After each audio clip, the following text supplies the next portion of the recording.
Successful नहीं होने दूंगा। अगर मैं इस्तीफा दे देता हूं, ये पूरा का पूरा केस फर्जी केस है। अगर मैंने एक नया पैसा कमाया होता और मैं भ्रष्टाचार के आरोप में अंदर जाता, मैं अंदर से ही बहुत कमजोर होता गिरफ्तारी के बाद, और हो सकता है मैं बीजेपी में ही चला जाता। बीजेपी में चला जाता तो मेरे सारे खून माफ हो जाते। अगर मैंने कुछ गड़बड़ की होती, मैंने कुछ गलत काम किया ही नहीं है, जबरदस्ती मेरे को जेल में डाल रखा है। 2 मिनट में इस पे लूंगा कि इन्होंने जो पूरा शराब घोटाला किया, बना रखा है, जिसमें सत्येंद्र जैन को भी अंदर कर दिया, मनीष सिसोदिया को भी अंदर कर दिया, संजय सिंह को भी अंदर कर दिया, मेरे को भी अंदर कर दिया, अब कह रहे हैं सतीश को भी अंदर करेंगे। मतलब नौटंकी बंचे मचा रखी है इन्होंने। ये कह रहे हैं 100 करोड़ का घोटाला है, और अब पिछले हफ्ते से कह रहे हैं 1100 करोड़ का घोटाला है। कहां गया वो पैसा? एक नया पैसा मिला? कोई कैश की रिकवरी हुई, कोई ज्वेलरी की रिकवरी हुई, कोई प्रॉपर्टी मिली? वो पैसा गया कहां? या तो वो पैसा कहीं पड़ा होगा या खर्च किया होगा हमने, दोनों का कोई सबूत नहीं है इनके पास। जबरदस्ती का एक केस बनाया है जिसके जरिए उन्होंने हमें गिरफ्तार किया है। तो अब ये, अगर मैंने गिरफ्तार होकर इस्तीफा दे दिया, ये देश के अंदर ऐसा प्रेसिडेंट सेट कर देगा, फिर तो ये क्या करेंगे, ममता बनर्जी को कल गिरफ्तार कर लेंगे,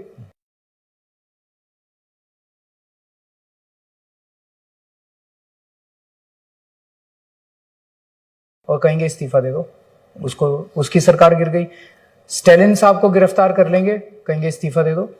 पिनराई विजयन साहब को गिरफ्तार कर लेंगे, जहां बीजेपी चुनाव हारेगी वहां के मुख्यमंत्री को गिरफ्तार कर लो, वो इस्तीफा दे देगा, सरकार गिरा देंगे जी। ये तो जनतंत्र के लिए बेहद खतरनाक बात है। एक्चुअली वो जो मर्जी कहें, लेकिन कानून और संविधान तो अपनी जगह है ना। सरकारें तो कानून और संविधान से चलेंगी। तो कानून के तहत अगर कोई व्यक्ति को 2 साल से ज्यादा की सजा होती है तो वो एमएलए का चुनाव नहीं लड़ सकता। मेरे को तो कोई सजा ही नहीं हुई है, मेरे को तो कोई किसी कोर्ट ने दोषी नहीं माना, तो मैं एमएलए बन सकता हूं कानून में। एमएलए बन के मैं मंत्री भी बन सकता हूं जेल में रहते हुए, मंत्री बन के मैं मुख्यमंत्री भी बन सकता हूं जेल में रहते हुए। और हाई कोर्ट में और सुप्रीम कोर्ट में पिटीशंस फाइल हुई कि केजरीवाल को हटाओ, तो कोर्ट ने कहा भाई हमारे पास कोई पावर नहीं है इनको हटाने की। तो अगर मैं मुख्यमंत्री हूं और जेल में हूं, तो कोर्ट को सुविधाएं तो मुझे देनी पड़ेंगी मुख्यमंत्री के दायित्व को पूरा करने के लिए। तरह से देखिए, सुनीता ने मेरे को हर कदम पे मेरे जीवन में साथ दिया है, और मैं बहुत भाग्यशाली हूं कि मुझे उनके जैसा पार्टनर मिला। मेरे जैसा सन की आदमी, उसको बर्दाश्त करना आसान काम नहीं है। मुझे याद है, मैं सन 2000 में छुट्टी लेके और फिर बाद में मैंने इनकम टैक्स कमिश्नर की नौकरी से इस्तीफा दे दिया और दिल्ली की झुग्गियों में जाके मैं काम करने लगा। उस टाइम कोई दूर दूर तक नहीं सोच सकता था मुख्यमंत्री बनूंगा, पार्टी बनाऊंगा, चुनाव लड़ूंगा। बस पागलपन था। दिल्ली की झुग्गियों में 10 साल मैंने काम किया। उस वक्त भी उन्होंने साथ दिया। वो मैं सोचता हूं तो कि उनके ऊपर क्या गुजरी होगी उस वक्त की। हस्बैंड जो है इनकम टैक्स की नौकरी छोड़ के और झुग्गियों के अंदर मारा मारा फिरता रहता है। अब जब ये समय आया, जब मुझे गिरफ्तार किया गया, तो उन्होंने एक तरह से मेरे और दिल्ली की जनता के बीच में ब्रिज का काम किया। तो मैं उनको बताता था, वो यहाँ बाहर आके संदेश दे देती थी, बाहर क्या चल रहा है आके मुझे बताती थी। तो एक टेम्पोरेरी वो था। उनको, उनका कोई इंटरेस्ट नहीं है एक्टिव पॉलिटिक्स में पार्टिसिपेट करने का। तो भविष्य में वो कोई चुनाव वगैरह लड़ेंगी ऐसा नहीं नजर। लेकिन जो मैं समझता हूँ हम कोर्ट में जाएंगे और कोर्ट में जाके मुख्यमंत्री का दायित्व पूरा करने के लिए मुझे फैसिलिटीज दी जाएं, इसका हम कोर्ट से गुहार करेंगे। ठीक है। जब मैं जेल में था तब का मैं आपको बताता हूँ। इन्होंने जेल में मुझे इमोशनली और साइकोलॉजिकली तोड़ने की पूरी कोशिश की। तरह तरह से इन्होंने ह्यूमिलिएट किया, इन्होंने आइसोलेट किया। ह्यूमिलिएट कैसे किया? जैसे एक तो 15 दिन तक इन्होंने मेरी दवाइयां बंद कर दी। इंसुलिन ने दिया। मैं शुगर का मरीज हूँ और 10 साल से मैं इंसुलिन ले रहा हूँ। तो मेरी शुगर 300 350 पहुंच गई। मैं गिड़गिड़ाता रहा इनके सामने कि मुझे शुगर दे दो, मेरा लीवर किडनी खराब हो जाएंगे, लेकिन इन्होंने नहीं दिए। फिर बाहर जब बहुत शोर शराबा हुआ तब इन्होंने शुरू किया। जेल मैनुअल में लिखा है कि अगर कैदी का बिहेवियर ठीक है, जो कि मेरा था, तो मुलाकात जो है वो रूम के अंदर 1-to-1 फेस टू फेस मुलाकात करवाई जा सकती है। तो भगवंत मान साहब मेरे से मिलने के लिए आए। उनके सरकार ने, पंजाब सरकार ने यहाँ लिखा भाई सीएम पंजाब आ रहे हैं, सीएम दिल्ली से मिलने के लिए, इनको rule number so and so में कमरे में मुलाकात करा दें। उन्होंने नहीं कराई। वो जो देख जेल की जाली के उस तरफ वो थे और इस तरफ मैं था। जबकि अभी तक जितने पॉलिटिशियंस जेल गए हैं तिहाड़ में, सबकी मुलाकातें कमरे में करवाई गई 1-to-1, केवल मेरे को नहीं करवाया। तो क्या था? इंसल्ट करने के लिए, ह्यूमिलिएट करने के लिए। मेरी वाइफ आती थी, हमको भी जेल के इस तरफ मुलाकात कराते थे। एक दिन मेरी वाइफ को आना था, उन्होंने ईमेल डाल के टाइम मांगा मिलने का। मेरी वाइफ को मीटिंग के लिए मना कर दिया, जबकि कानून में she was entitled to meet me. हफ्ते में 2 मीटिंग अलाउड होती हैं, उनको मना कर दिया। फिर सुबह सुबह संजय सिंह ने जब प्रेस कॉन्फ्रेंस की तो उधर से फोन आया कि अच्छा आ जाओ। उधर मेरे चेम्बर में, मेरे सेल में जहां पे मेरे को गिरफ्तार किया था, 2 सीसीटीवी कैमरे लगे हुए थे। 24 घंटे वो दोनों सीसीटीवी कैमरों की फीड जो है वो 13 ऑफिसर्स के पास जाती थी, और वो 13 ऑफिसर्स 24 घंटे मेरे को मॉनिटर करते थे कि मैं क्या कर रहा हूं। और उसकी फीड पीएमओ में जाती थी। पीएमओ में कोई बैठा था जो कि मॉनिटर कर रहा था मैं क्या कर रहा हूँ। जी, आपको नहीं पता ये आप कि सच में जाती थी? वहां ही बताया लोगों ने। अच्छा। वहीं पे उन्होंने बताया। आप ये सोच के देखिए कि अगर आपको 24 घंटे हर मूवमेंट आपका अगर मॉनिटर किया जाए, आपके लिए जीना मुश्किल हो जाएगा। और आप रिलैक्स्ड भी तो होते हैं ना जब आदमी।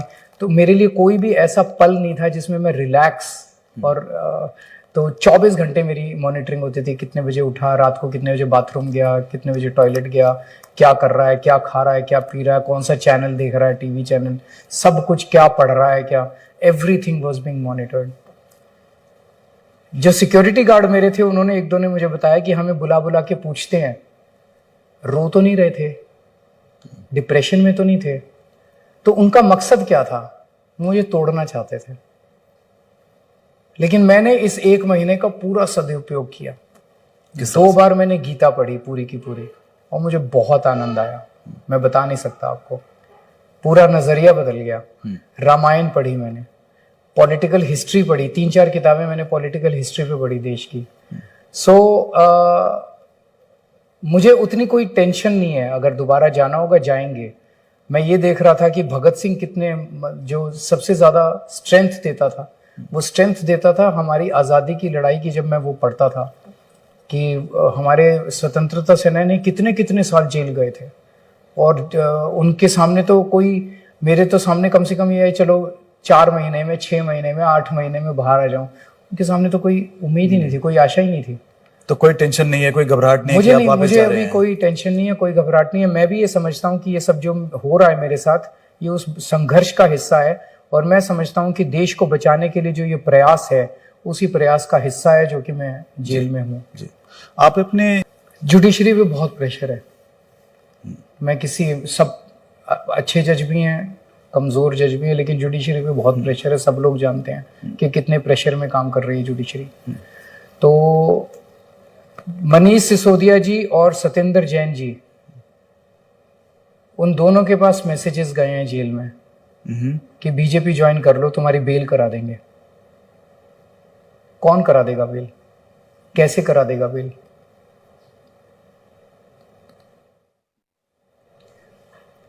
तो आपका कहने का मतलब है कि अगर इंडिया ब्लॉक की सरकार आती है तो वो भी प्रेशर डालेंगे नहीं, हम कोई प्रेशर नहीं डालेंगे। मेरा कहने का मतलब है कि अगर उनके ऊपर से प्रेशर उठ जाएगा तो न्याय होना चालू हो जाएगा। जी, एक ये भी बात है कि इंडिया ब्लॉक ने कोई पीएम फेस प्रोजेक्ट नहीं किया, और ये जो इलेक्शन जो है ये एक तरह से प्रेसिडेंशियल इलेक्शन फॉर्म में लड़ा जा रहा है। मोदी जी उनका फेस हैं। तो अगर इंडिया ब्लॉक जीतती है तो कौन बनेगा पीएम? ये देश बचाने का चुनाव है। इस वक्त हमारे को देश को तानाशाही से बचाना है।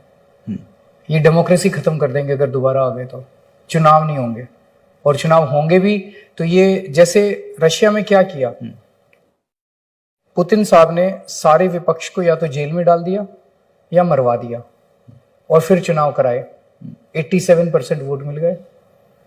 बांग्लादेश में शेख हसीना ने सारे विपक्ष को जेल में डाल दिया, जीत गई। पाकिस्तान में उन्होंने इमरान खान को जेल में डाल दिया, उसकी पार्टी छीन ली, उसका सिंबल छीन लिया, जीत गए। ये भी यही करेंगे। आम आदमी पार्टी को जेल में डाल देंगे, ममता बनर्जी को जेल में डाल देंगे, कोई नहीं बचने वाला, लिखवा लो मेरे से, अगर ये जीत गए तो सारे जेल में होंगे। उसके बाद ये चुनाव कराएंगे और उसके बाद ये जीतते जाएंगे। इससे, तानाशाही से, डिक्टेटरशिप से डेमोक्रेसी को बचाना है, देश को बचाना है। इस वक्त हमारे सामने, सबके सामने यही है। ये किसी को नहीं छोड़ने वाले। कौन फेस होगा, कौन नहीं होगा, इसको 4 जून के बाद डिसाइड कर लेंगे बैठ के। आपको राहुल गांधी स्वीकृत होंगे अगर वो पीएम बनना चाहेंगे तो? अभी ऐसी कोई चर्चा ही नहीं हो रही है। एक ओपिनियन चाह रहा हूं आपका। इट्स अ थ्योरेटिकल क्वेश्चन, जब बैठेंगे तब डिस्कस करेंगे। थोड़ा और प्रैक्टिकल क्वेश्चन पूछते हैं, आप बनना चाहेंगे नहीं, पीएम? मेरा कोई ऐसा मकसद नहीं है। आपका कोई इंटेंशन नहीं है पीएम बनने का? मेरा कोई intention. You are happy to be हम बहुत छोटी सी पार्टी हैं, 22 सीटों पे लड़ रहे हैं। जी। आपने कहा कि पार्टी छोटी सी है, असेंबली इलेक्शंस होंगे इसके बाद में, तो आप पार्टी को बढ़ाना चाहते हैं। पंजाब के अलावा आप कौन कौन से राज्यों में फोकस करना चाहेंगे? कई राज्यों में जाएंगे, लेकिन अभी इस वक्त तो सोचने का भी टाइम नहीं है। आप देख रहे होगे मेरा शेड्यूल। कल मैं सुबह प्रेस कॉन्फ्रेंस की, वहां से जमशेदपुर चला गया। जमशेदपुर से लौटते ही सीधा मैं नॉर्थ ईस्ट दिल्ली में गया, और रात को 10 बजे में, जैसे चुनाव प्रचार में 10 वहीं बज गए, वहां पे 10 बजे रोकने का होता है, रोक के तो करेंगे। उसके बाद एक बार 4 जून हो जाए, चुनाव बीत जाए, उसके बाद फिर डिसाइड करेंगे कि आगे पार्टी कहाँ जाएगी, कैसे जाएगी। एक इलेक्टोरल बॉन्ड्स पे काफी चर्चा हुई थी कुछ हफ्तों पहले, लेकिन इस चुनाव में ये कोई ज्यादा दिखाई और सुनाई नहीं दे रहा। तो क्या वजह है, कि आपको क्या लगता है, इसके बारे में कुछ कहना चाहेंगे आप? मैं ये कहना चाहूंगा कि इलेक्टोरल बॉन्ड्स आजाद भारत का सबसे बड़ा स्कैम है, और ये एक स्कैम नहीं है, इसमें हजारों स्कैम है।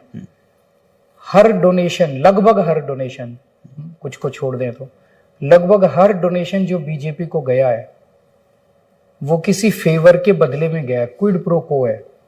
या तो किसी को ठेका मिला या काम मिला और उसने यहाँ पे डोनेशन दे दिया पार्टी को, और या फिर बेल मिली और उसने डोनेशन दे दिया। तो ऐसे आरोप लगते हैं। तो ये सारे आरोपों की जांच तो होनी चाहिए। तो अगर इंडिया गठबंधन की सरकार बनती है तो इस घोटाले की जांच की जाएगी। अच्छा, हाल ही